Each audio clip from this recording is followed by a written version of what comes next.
Si tu prévois d'acheter ou de vendre un condo dans le Grand Montréal, les prochaines 90 secondes pourraient bien influencer ton prochain move. Du côté des copropriétés, le pouvoir des acheteurs continue de gagner du terrain. Les nouvelles inscriptions dépassent largement les ventes et on atteint enfin un rapport de force presque équilibré avec un ratio vendeur-acheteur de 7,2.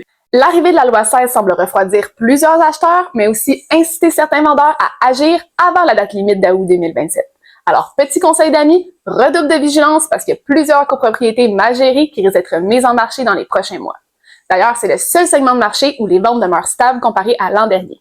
Les inscriptions en vigueur, elles, explosent, plus 7% comparé à août et plus 13% sur un an. Malgré ces conditions favorables, beaucoup d'acheteurs semblent encore croire qu'on est en pleine pandémie et n'ont pas encore réalisé que le marché avait changé de cap.